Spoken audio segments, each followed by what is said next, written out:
Bismillahirrahmanirrahim. Assalamualaikum warahmatullahi wabarakatuh. Saya akan menjawab pertanyaan ujian akhir semester mata kuliah Manajemen Sumber Daya Manusia. Dan sebelumnya perkenalkan, nama saya Marlice Ridauli dengan nomor NPM 224221005. Untuk soal yang pertama, faktor-faktor yang mendukung kinerja pegawai. Sebelum mengetahui faktor-faktor yang mendukung, akan saya jelaskan pengertian dari kinerja. Kinerja merupakan kemampuan dalam menjalankan tugas dan pencapaian standar keberhasilan yang ditentukan oleh instansi kepada karyawan, yang sesuai dengan job yang diberikan kepada masing-masing karyawan. Adapun faktor-faktor yang mendukung kinerja tersebut adalah: yang pertama, disiplin waktu. Saat ini, disiplin waktu menjadi sorotan utama di Pemda Pelalawan, sehingga untuk absen menggunakan aplikasi Siku, di mana pegawai tersebut melakukan absen dengan sistem di HP masing-masing yang langsung terhubung dengan BKP SDM Pelalawan.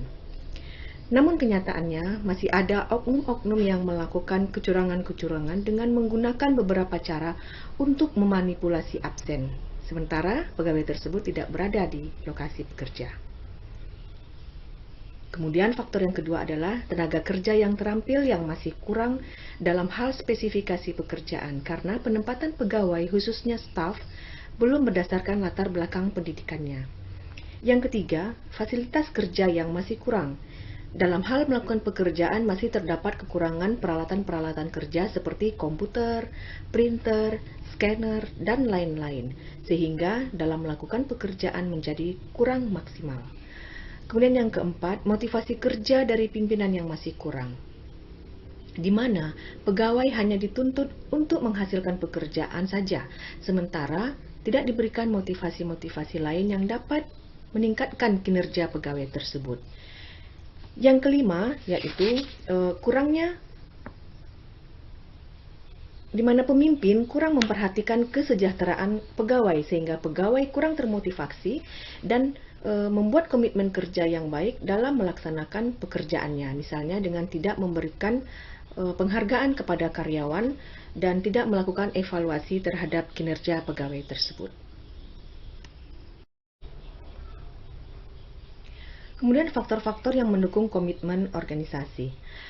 Sebelum menjawab pertanyaan tersebut, saya akan menjelaskan tentang komitmen. Komitmen adalah sikap yang merefleksikan loyalitas karyawan pada organisasi. Dan faktor yang dapat mendukung komitmen organisasi tersebut, yang pertama adalah pegawai didukung dengan kepercayaan yang luas oleh pimpinannya. Kemudian yang kedua, memberikan promosi untuk peningkatan karir, pengembangan karir, dan keterampilan. Yang ketiga, memberikan kompensasi yang sesuai dengan tupoksinya. Yang keempat, menyediakan komunikasi dua arah untuk selalu diskusi dengan pimpinan. Yang kelima adalah membuat pertemuan untuk evaluasi dan membina kebersamaan dengan pimpinan.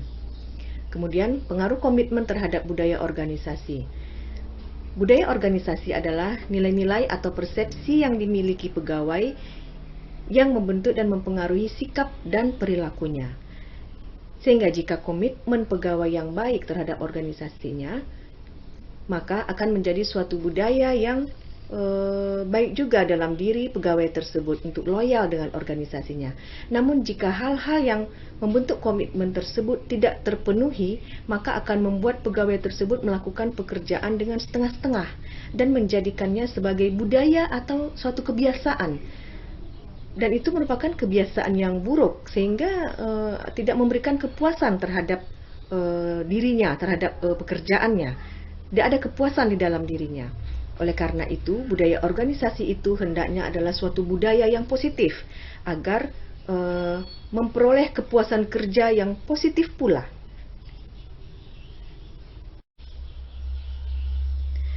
Pertanyaan yang kedua yaitu tentang reengineering dan restrukturisasi.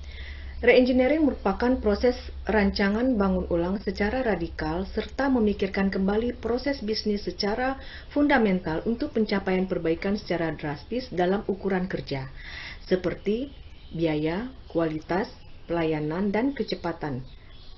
Aplikasinya ditujukan untuk menghilangkan pekerjaan yang tidak diperlukan dan menjadikan setiap proses dalam perusahaan diarahkan pada kepuasan pelanggan. Perusahaan yang perlu melakukan reengineering adalah yang pertama, perusahaan yang sedang mengalami masalah besar.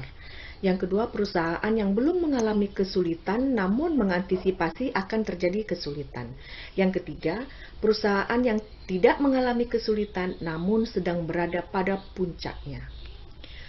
Sebagai contoh kasus yaitu penerapan reengineering pada grup Astra, di mana Federal Motor memutuskan menjalankan reengineering setelah melihat banyaknya persoalan internal yang membelit perusahaan.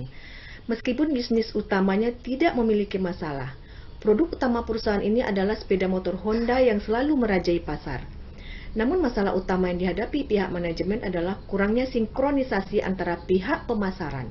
Melihat gejala yang tidak sehat ini, maka diusulkan kepada manajemen untuk mengadakan perubahan radikal terhadap keempat perusahaan yang terdapat di Federal, mulai dari perakitan, kemudian pabrik mesin, pabrik stamping, sampai ke subkontraktornya yang harus di-engineering secara bersamaan.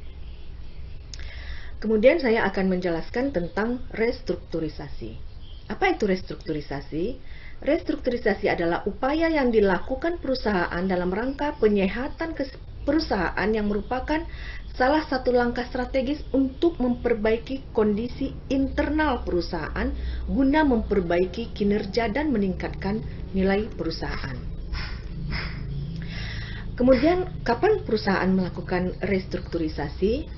Ada beberapa hal yang membuat perusahaan melakukan restrukturisasi, yaitu yang pertama adanya masalah hukum, yang kedua tuntutan pasar, tiga masalah geografis, keempat perubahan kondisi korporasi, lima hubungan holding anak perusahaan, enam masalah serikat pekerja, tujuh perbaikan image korporasi, kedelapan fleksibilitas manajemen, kesembilan pergeseran kepemilikan, dan 10 akses moral yang lebih baik. Kemudian sebagai contoh kasus adalah PT Aqua Golden Mississippi. PT Aqua didirikan pada tahun 1973 oleh Bapak Tirto Utomo sebagai produsen pelopor air minum dalam kemasan di Indonesia. Pabrik pertama didirikan di Bekasi. Setelah beroperasi selama 30 tahun, kini Aqua memiliki 14 pabrik di seluruh Indonesia. Pada tahun 1998, Aqua yang berada di bawah naungan PT Tirta Investama melakukan langkah strategis untuk bergabung dengan grup Danone, yang merupakan salah satu kelompok perusahaan air minum dalam kemasan terbesar di dunia dan ahli dalam nutrisi. Langkah ini berdampak pada peningkatan kualitas produk, market share, dan penerapan teknologi pengemasan air terkini. Di bawah bendera Danone, Aqua kini memiliki lebih dari 1 juta titik distribusi yang dapat diakses oleh pelanggannya di seluruh Indonesia.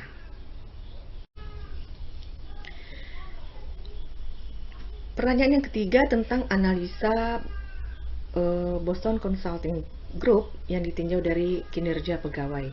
Untuk Dinas Pertanian Kabupaten Pelalawan, setelah dianalisa berada pada posisi star, di mana memiliki posisi yang kuat dan perkembangannya sangat baik. Namun dalam mempertahankan perkembangan yang baik tersebut, kinerja yang kurang harus ditingkatkan lagi, di mana dinas harus memberikan kontribusi terhadap pegawainya dalam hal penganggaran biaya untuk meningkatkan keahlian, keterampilan, dan memotivasi pegawai dalam bentuk pendidikan dan pelatihan. Yang banyak orang-orang berminat untuk masuk ke dalam dinas pertanian ini, sehingga sumber daya manusia yang ada di dinas ini harus ditingkatkan kualitasnya dengan memberikan pelatihan-pelatihan dan bimbingan-bimbingan khusus untuk peningkatan kinerjanya. Kemudian strategi yang dilakukan adalah mempertahankan SDM yang ada, tapi dengan catatan memberikan pelatihan dan pendidikan untuk meningkatkan kualitas dari SDM tersebut. Demikianlah jawaban pertanyaan ujian akhir semester tahun 2022 mata kuliah MSDM yang dapat saya berikan. Lebih dan kurang mohon dimaafkan. Terima kasih. Assalamualaikum warahmatullahi wabarakatuh.